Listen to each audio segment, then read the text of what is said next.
नमस्कार दोस्तों, मैं अपने YouTube चैनल में आप सभी का स्वागत करता हूं। आज हम लोग बात करेंगे एनडीए गठबंधन के बारे में, जो कांग्रेस के नेतृत्व में बन रहा है, और उसके अलावा भारतीय राजनीति में विपक्ष में की क्या भूमिका रहेगी इस लोकसभा चुनाव में 2024 में। राहुल गांधी की न्याय यात्रा के बारे में, और जो अलग-अलग राज्यों में एनडीए गठबंधन कैसे सीट शेयरिंग और राजनीतिक मुद्दों पे कैसे उलझा हुआ है, इसके बारे में बात करेंगे। एनडीए अभी पिछले दिनों ही भारतीय जनता पार्टी ने अपने एक तरह से चुनावी कैंपेन को भी चालू कर दिया है। प्रधानमंत्री की लगातार रैलियां हो रही हैं, केंद्रीय मंत्रियों के भी दौरे स्टार्ट हो गए हैं। और दूसरा, भारतीय जनता पार्टी ने सीट की घोषणा में भी लीड ले रखी है एनडीए गठबंधन से।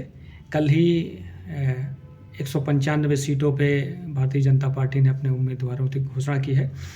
वहीं हम देख रहे हैं कि जो विपक्ष है, जो एनडीए गठबंधन है, वो अभी तक अपने मुद्दों पे, अभी सीट शेयरिंग पे उलझा हुआ है। एक तरफ राहुल गांधी की न्याय यात्रा भी चल रही है, दूसरी तरफ सीट बंटवारे पे भी बात हो रही है, उसमें भी विरोधाभास दिख रहा है। एनडीए गठबंधन नेतृत्व विहीन दिख रहा है। कहीं पे राहुल गांधी उसको लीड कर रहे हैं, जो उसके और साथी थे एनडीए गठबंधन के, जो शिल्पकार थे नीतीश कुमार जी, वो उसको छोड़ के जा चुके हैं। उसी तरह यूपी में आरएलडी, वो भी इस गठबंधन को छोड़कर जाके एनडीए गठबंधन में शामिल हो चुका है। उसी तरह जो आम आदमी पार्टी है, वो दिल्ली और पंजाब में सरकार में है, लेकिन वो दिल्ली में गठबंधन कर रहे हैं, पंजाब में नहीं कर रहे हैं। वामपंथी पार्टियां केरल में गठबंधन में नहीं हैं, वहाँ एलडीएफ और यूडीएफ अलग अलग गठबंधन है, कांग्रेस के नेतृत्व और वामपंथियों के नेतृत्व में, जो अलग अलग चुनाव की लड़ने की घोषणा कर चुके हैं वामपंथी। बाकी वो त्रिपुरा, पश्चिम बंगाल, बिहार, तमिलनाडु में वो एनडीए गठबंधन के साथ हैं। तो ये एक विरोधाभास दिख रहा है एनडीए गठबंधन में। उसके बाद मुद्दों की कमी है, उनके पास ऐसे प्रभावी मुद्दे नहीं उठा पा रहे हैं जिससे वो एनडीए गठबंधन या भारतीय जनता पार्टी को काउंटर कर सकें, और जो जनता को, भारतीय मतदाता को प्रभावित करता हो। इसके बारे में नीयत और नेतृत्व, तीनों का अभाव जो है इन एनडीए गठबंधन में दिख रहा है। एनडीए गठबंधन में सबसे जो बड़ी पार्टी है वो कांग्रेस पार्टी है। कांग्रेस पार्टी स्वतंत्रता प्राप्त के पहले से पार्टी है, वो कई बार, दर्जनों बार टूटी है, बनी है, लेकिन फिर भी कांग्रेस पार्टी आज के भी टाइम में वो पूरे देश में उसका संगठन है। उसके पास पूरे देश में, हर राज्य में उसके पास संगठन है। भारतीय जनता पार्टी के पास भी वैसा ही संगठन अब बना है इन 10 सालों के बीच में। उसके पहले इतना प्रभावी नहीं था। खासकर दक्षिण भारत में अभी भी भारतीय जनता पार्टी के पास उस तरह का संगठन नहीं है जैसा कांग्रेस के पास है। लेकिन उसके बाद भी कांग्रेस पार्टी विपक्ष को ना तो एकजुट कर पा रही है, और ना वो प्रभावी रूप से इस चुनाव में अपनी भूमिका अदा करते हुए दिख रही है। एनडीए गठबंधन जब बना था तो इसमें 28 पार्टियों का सम्मिलित हुई थी, और उसके बाद इसकी कई सारी मीटिंगें हुई अलग अलग राज्यों में, बिहार में, कर्नाटक में, मुंबई में, दिल्ली में। और दिल्ली आते आते वो गठबंधन में उसके कई सारे सहयोगी टूट के जा चुके हैं। महाराष्ट्र में जो उसकी दोनों सहयोगी पार्टियां हैं वो भी टूट चुकी हैं। शिवसेना जो थी उद्धव ठाकरे की, वो एकनाथ शिंदे ने उसको तोड़कर अलग से अपना गुट बना लिया है, और वो वहाँ पे मुख्यमंत्री हैं, लीड कर रहे हैं। एनसीपी जो शरद पवार की पार्टी है, उनके भतीजे ने ही तोड़कर वो सरकार में शामिल हो गए हैं। एनसीपी भी वहाँ टूट गई है। लेकिन उसके बाद भी महाराष्ट्र में एनडीए गठबंधन अभी भी मजबूत स्थिति में है, लेकिन वहाँ सीट शेयरिंग को लेकर आपस में जूतम पैर चल रही है। अभी भी एक तरह से सीट शेयरिंग को लेकर आपसी मतभेद बने हुए हैं। दूसरा, कांग्रेस पार्टी के वहाँ जो महत्वपूर्ण नेता थे अशोक चौहान, वो भी छोड़ के कांग्रेस पार्टी जा चुके हैं। वो भारतीय जनता पार्टी ज्वाइन किए हैं। भारतीय जनता पार्टी ने उनको राज्यसभा भेजा है। उनका अपने रीजन में काफ़ी प्रभाव था क्योंकि 2014 में वो चुनाव जीते थे। लोकसभा चुनाव वो जीत चुके थे सारी सीटें हारने के बाद भी, लेकिन वो भी छोड़ के जा चुके हैं। अभी राहुल गांधी जी न्याय यात्रा निकाल रहे हैं। उसके पहले वो एक भारत जोड़ो यात्रा निकाले थे जो तमिलनाडु से लेकर जम्मू कश्मीर तक चलाए थे, लगभग 3000 किलोमीटर की, और उसका फ़ायदा दिखा था क्योंकि कर्नाटक में और तेलंगाना और हिमाचल प्रदेश में कांग्रेस सरकार जो है बनी है दोबारा, मतलब वो सत्ता में आए हैं भारतीय जनता पार्टी को हटा के और बीआरएस को हटा के, लेकिन उसका प्रभाव अब ख़त्म हो चुका है। अब वो न्याय यात्रा निकाल रहे हैं जो है मणिपुर से, जहां मणिपुर में 6 महीने से लगातार से वहां दंगे और फैले हुए हैं। वहां से वो न्याय यात्रा निकाल रहे हैं, लेकिन उसका उतना प्रभाव नहीं पड़ा क्योंकि वो असम आए तो विवाद शुरू हो गया। उसके बाद वो पश्चिम बंगाल आए तो ममता बनर्जी ने झटका दे दिया इंडिया गठबंधन को कि हम पश्चिम बंगाल में अकेले लड़ेंगे। कांग्रेस को 2 सीटों का ऑफर दिया था, उस पर वो मान नहीं रहे हैं। उसके बाद वो बिहार आते हैं तो नीतीश कुमार उनको झटका दे देते हैं। नीतीश कुमार इंडिया गठबंधन से हटके इंडिया गठबंधन में आ जाते हैं। उसके बाद वो यात्रा यूपी आती है तो आरएलडी है जयंत चौधरी उस गठबंधन से हट जाते हैं, वो इंडिया गठबंधन में आ जाते हैं। यूपी में इंडिया गठबंधन या कांग्रेस और समाजवादी पार्टी का गठबंधन हुआ है जिसमें 17 सीटों पे कांग्रेस चुनाव लड़ेगी और बाकी सीटों पे अखिलेश यादव लड़ेंगे। लेकिन अभी पिछले दिनों जो राज्यसभा चुनाव हुए हैं उसमें भी समाजवादी पार्टी की कलई खुल गई है। उनके कई सारे लगभग 8 विधायकों ने क्रॉस वोटिंग की है। तो लोकसभा चुनाव तक क्या क्या समाजवादी पार्टी कैसे एकजुट रहेगी, अपने संगठन को कैसे एकजुट रखेगी, अपने नेताओं को कैसे बांध कर रखेगी, ये देखने वाली बात होगी। क्योंकि समाजवादी पार्टी कुनबे में आपस में ही चाचा भतीजे में ही नूरा कुश्ती चलती रहती है और उसके बाद अब जो है ये सारे विधायक भी छोड़ के जा रहे हैं आए दिन। और उसके पहले पल्लवी पटेल जो उनके गठबंधन में थी, या सोहलदेव राजभर की पार्टी जो पार्टी है ओम प्रकाश राजभर की, वो उनको छोड़ के जा चुके हैं। तो उतना प्रभावी ढंग से जो है यूपी में भी ये गठबंधन नहीं प्रभाव डाल पा रहा है।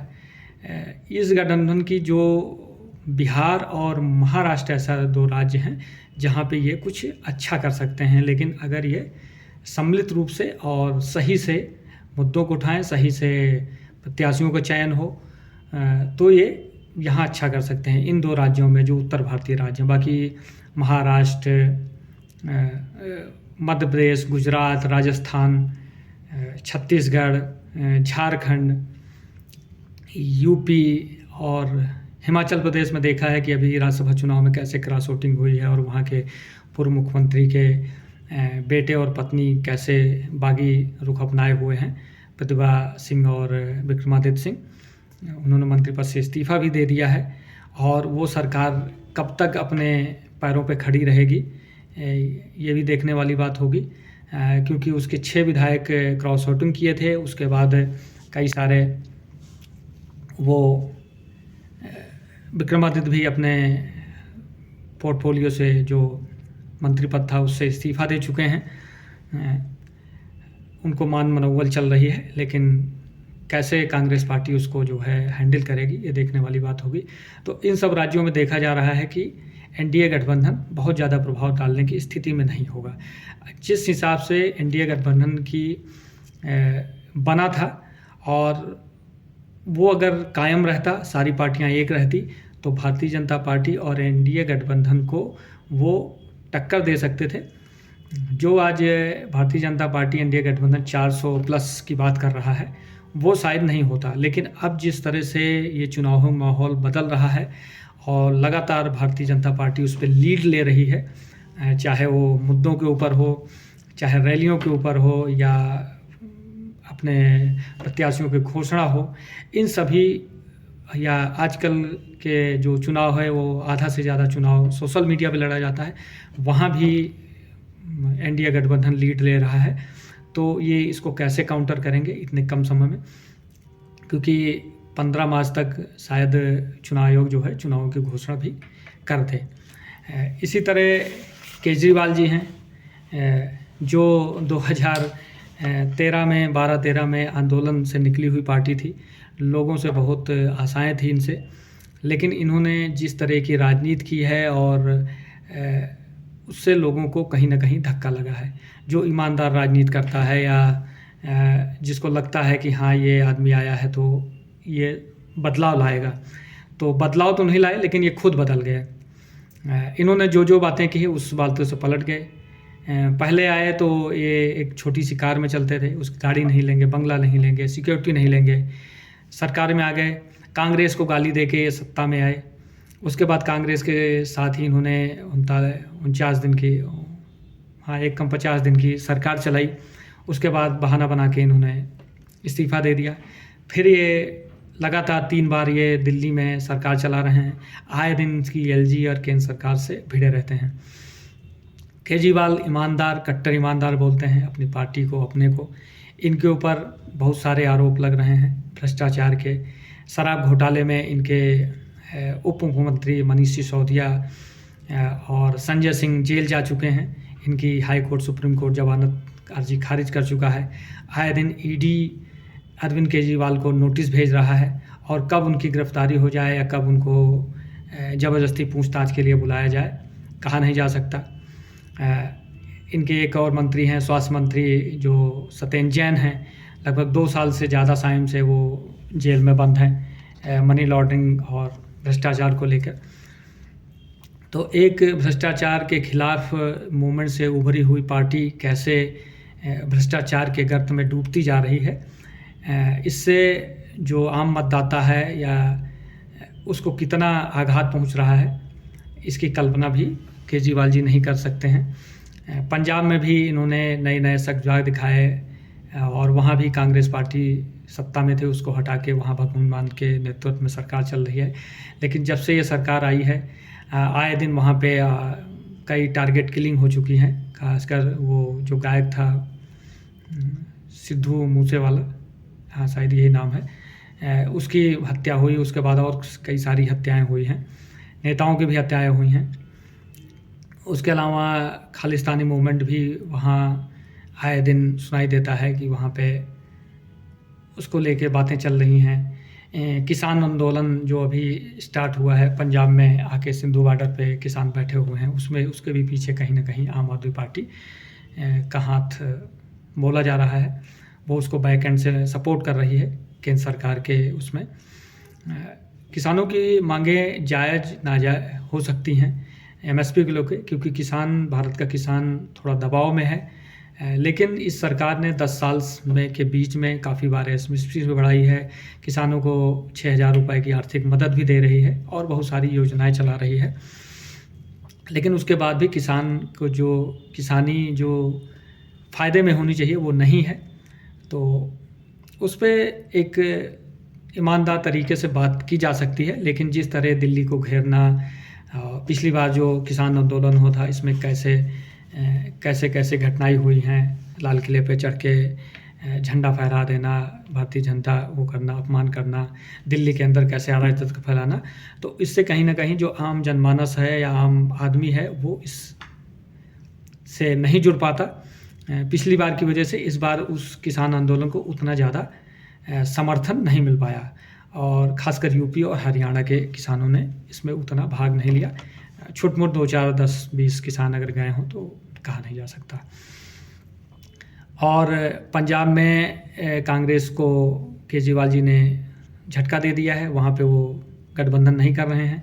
दिल्ली में कांग्रेस पार्टी के 3 सीटें दी हैं, वो 3 सीटों पे लड़ेगी, 4 पे आम आदमी पार्टी लड़ेगी। गोवा में प्रत्याशी उतार दिया था, वहाँ से हटाने की बात हुई है। और गुजरात में 2 सीटें केजरीवाल जी आम आदमी पार्टी लड़ेगी। असम में, मतलब पंजाब में जहाँ पे इनका होल्ड है, जहाँ पे दोनों का साइड लड़ते तो शायद 13 के 13 सीटों जीत सकते थे, लेकिन अब कांग्रेस और आम आदमी पार्टी वहाँ अलग अलग लड़ेगी। ये एक तरह से विरोधाभास है। अपने कार्यकर्ताओं को कैसे समझाएगी पार्टियाँ? दिल्ली में साथ में लड़ेंगे, पंजाब में अलग अलग लड़ेंगे, गोवा, गुजरात और असम में भी गठबंधन में लड़ेंगे। तो ये भी एक विरोधाभास है। इसी तरह केरल में वामपंथी पार्टियां हैं, वामपंथी पार्टी की वहाँ सरकार चल रही है, कम्युनिस्ट पार्टी की, वो वहाँ पे कांग्रेस एनडीए गठबंधन से सीट शेयरिंग नहीं कर रहे हैं, वो अलग लड़ेंगे। कांग्रेस वहाँ से लड़ेगी। वायनाड से राहुल गांधी पिछली बार चुनाव लड़े थे, अमेठी से हार गए थे, वायनाड से जीते। इस बार वहाँ भी राहुल गांधी की सीट खतरे में है। रायबरेली से सोनिया गांधी चुनाव जीती थी पिछली बार, 1 सीट कांग्रेस की आई थी, वो भी वहाँ छोड़ चुकी हैं। वो राजस्थान से राज्यसभा जा चुकी हैं। तो अमेठी और रायबरेली में कौन लड़ेगा? तो एक तरह से ये चुनाव से मतलब जो परसेप्शन बन रहा है जनता के बीच में कि विपक्षी पार्टियां एक तो संगठित नहीं हो पा रही हैं, सीट शेयरिंग को लेकर लड़ रही हैं, इनके पास मुद्दा नहीं है। चुनाव को नेतृत्व कौन करेगा? राहुल गांधी करेंगे, शरद पवार करेंगे, वामपंथी पार्टियां करेंगी, आम आदमी पार्टी करेगा, अरविंद केजरीवाल करेंगे, या और कौन करेगा? अभी इसी में आपस में ही भिड़े हुए हैं। और एक तरफ वो पार्टी है जो 24 घंटे 12 महीने चुनावी मूड में रहती है, जिसका एक ऐसा इंफ्रास्ट्रक्चर बना रखा है अपने संगठन का, अपने चुनावी प्रबंधन का, और उससे लड़ने के लिए आपको वैसा ही बनना पड़ेगा। विचारधारा आपकी अलग अलग हो सकती है, विचारधारा कांग्रेस की अलग है, बीजेपी की अलग है, लेकिन उससे चुनाव लड़ने के लिए एनडीए गठबंधन को, कांग्रेस को वैसी ही मशीनरी तैयार करनी पड़ेगी जैसे आज के टाइम में भारतीय जनता पार्टी की है। और उसके जो पीछे से जो संगठन हैं, वो कांग्रेस पार्टी में एक समय राष्ट्रीय सेवा दल हुआ करता था, कांग्रेस सेवा दल, जो मेरे समझ से इन 10-15 सालों में कांग्रेस सेवा दल नाम की जो नए युवा मतदाता हैं या युवा हैं, उनको पता भी नहीं होगा कि कांग्रेस सेवा दल नाम की कोई चीज़ होती थी। और एक समय यही कांग्रेस सेवा दल के कार्यकर्ता जो है मीटिंगों से लेके पोलिंग बूथ तक जो है ये पूरा प्रबंधन देखते थे। तो कहीं ना कहीं कांग्रेस पार्टी का जो संगठन है वो शिथिल हो गया है। दूसरा, कांग्रेस में कोई मेहनत नहीं करना चाहता। जो जनाधार वाला नेता है उसको वो उतना सपोर्ट केंद्रीय नेतृत्व की तरफ से नहीं मिल पाता, जिस वजह से वो उनकी राजनीति ख़त्म होने लगती है और वो अपनी राजनीति बचाने के लिए या सत्ता सुख भोगने के लिए वो दूसरी पार्टी में जाते हैं। जैसे ज्योतिरादित्य सिंधिया हो गए, जो कांग्रेस में थे, अच्छे लीडर थे, वो भारतीय जनता पार्टी में आ गए हैं। यूपी में जितिन प्रसाद जो केंद्र में मंत्री भी रहे हैं, आरपीएन सिंह जो केंद्र में मंत्री रहे हैं, ये सब भारतीय जनता पार्टी में गए हैं। इनकी एक अपील है, इनका एक जनाधार भी रहा है, यंग भी रहे हैं लोग, इनको भविष्य का नेता समझते थे कि कांग्रेस में आगे चल के ये लोग बड़ी बड़े पोस्ट पे रहेंगे, अच्छा काम करेंगे। मिलिंद देवड़ा, महाराष्ट्र में जो मिलिंद देवड़ा हैं, या अशोक चौहान अभी छोड़ के आए हैं कांग्रेस पार्टी को। तो ऐसे सारे नेता जो है छोड़ के कांग्रेस पार्टी को जा रहे हैं। सिर्फ अभी राजस्थान में सचिन पायलट को छोड़ के बाकी इनके जो बड़े अच्छे नेता थे और जो कांग्रेस के नेतृत्व के इनर सर्कल में थे, वो छोड़ के जा चुके हैं। जो लीडरशिप बच रही है वो एक तो बूढ़ी हो गई है, दूसरा उतना एक्टिव नहीं है। उसके बाद 2-4 नेता ऐसे दिग्विजय सिंह और मणिशंकर अय्यर जैसे लोग हैं जो जब कुछ बोलेंगे तो कुछ ऐसा बोलेंगे जिससे एक बहुसंख्यक समाज जो है वो उस पर रिएक्ट करेगा, जिसकी वजह से कांग्रेस पार्टी को कहीं ना कहीं वोटों में उसकी कमी आती है। तो इस वजह से कांग्रेस को ये समझना पड़ेगा, कांग्रेस की लीडरशिप को ये समझना पड़ेगा कि जो नेता छोड़ के जा रहे हैं इनको कैसे रोका जाए, अपने नीचे के संगठन को कैसे मजबूत किया जाए, नए नए लोगों को कैसे जोड़ा जाए। क्योंकि अगर किसी संगठन में नए विचारों का या नए लोगों का आगमन नहीं होता तो वो शिथिल हो जाता है और पुराने लोग, पुराने विचार उस पर हावी रहते हैं, नई चीज़ें उसमें नहीं आ पाती हैं, नई सोच नहीं आ पाती है। राहुल गांधी जी कितनी भी यात्रा निकाल लें, कितने भी भाषण दे दें, कितने भी मुद्दे उठा लें, उससे फ़र्क पड़ने वाला नहीं है, क्योंकि आपका नीचे अगर संगठन नहीं है, एनडीए गठबंधन का नीचे कोई संगठन है, खासकर यूपी में तो इनकी और बुरी हाल है। रायबरेली और अमेठी जैसे क्षेत्र में जहाँ पे कांग्रेस का गढ़ रहा है, वहाँ भी वहाँ के जो निचले स्तर के नेता थे, बूथ के काम करने वाले लोग थे, वो भी भारतीय जनता पार्टी या अन्य पार्टियों में जा चुके हैं। तो बाकी पूरे देश में क्या हाल है? सिर्फ साउथ ऐसा है जिसमें तेलंगाना, कर्नाटक में इनकी सरकार है, हिमाचल प्रदेश में सरकार है, हिमाचल प्रदेश में भी डगाडोल हाल है। 2 राज्य ऐसे हैं, तमिलनाडु और झारखंड, जहाँ पे इनके सहयोगियों की सरकार है। झारखंड में भी सोरेन जी जेल जा चुके हैं ईडी के केस में, वहाँ पे भी नया मुख्यमंत्री आया है, चंपई सोरेन करके। तमिलनाडु में भी भारतीय जनता पार्टी कैसे काम कर रही है अन्नामलाई के नेतृत्व में। इससे विपक्षियों को देखना चाहिए कि ज़मीन पे कैसे अपने संगठन को बनाया जाए, कैसे नेतृत्व किया जाए। एक आदमी 6 महीने पैदल घूम रहा है तो उसका कहीं ना कहीं समाज और क्षेत्र पे असर पड़ता है। लोग देखते हैं उसके मुद्दों के बारे में, उसके बारे में जानकारी इकट्ठा करते हैं, और इसका कहीं ना कहीं चुनाव पे भी असर पड़ता है। तो ये एनडीए गठबंधन और कांग्रेस पार्टी को देखने की ज़रूरत है कि उसको क्या क्या बदलाव आने हैं। लोग कहते हैं कि कांग्रेस पार्टी से गांधी फैमिली हट जाए तो कांग्रेस पार्टी सर्वाइव कर जाए, लेकिन ऐसा हो नहीं सकता। अगर कांग्रेस पार्टी से गांधी फैमिली हट जाएगी तो कांग्रेस पार्टी ही ख़त्म हो जाएगी, क्योंकि कांग्रेस पार्टी बिना गांधी फैमिली के सर्वाइव कर ही नहीं सकती। उसमें किसी न किसी गांधी को रहना ही पड़ेगा, वो चाहे उसको प्रियंका गांधी लीड करें या राहुल गांधी जी लीड करें। लेकिन राहुल गांधी जी 20 साल सार्वजनिक जीवन में रह चुके हैं, 20 साल से लगातार सांसद हैं, 2 बार अमेठी से, 3 बार अमेठी से, और 10 साल वो सत्ता में रहे हैं, और 5 साल से वो वायनाड में हैं। 2 यात्राएं निकाल चुके हैं। लेकिन कांग्रेस में ही ऐसे नेता हैं जो उनकी बातों को या उनका पूरी तरह से आंख मूंद कर समर्थन नहीं कर सकते। विपक्षियों की तो बात ही छोड़ दो, कोई भी विपक्षी नेता राहुल गांधी के नेतृत्व में काम करना नहीं चाहता है। वो कब क्या बोल जाएं, वो अपने मुद्दों पे कब तक कायम रहें, ये भी एक तरह से विरोधाभासी रहता है। तो एनडीए गठबंधन इस लोकसभा चुनाव में कैसे सर्वाइव करेगा, कैसे अपने मुद्दों को हल करेगा, कैसे वह भारतीय जनता पार्टी के इतने बड़े चुनावी प्रबंधन का मुकाबला कैसे करेगा, ये आने वाले समय में देखने वाली बात होगी। ये मेरा यूट्यूब चैनल है @politicalaड्डा 2020। आप लोग इसको ज़्यादा से ज़्यादा लाइक करें, सब्सक्राइब करें, शेयर करें, ताकि और लोगों के पास ये वीडियो पहुँचे।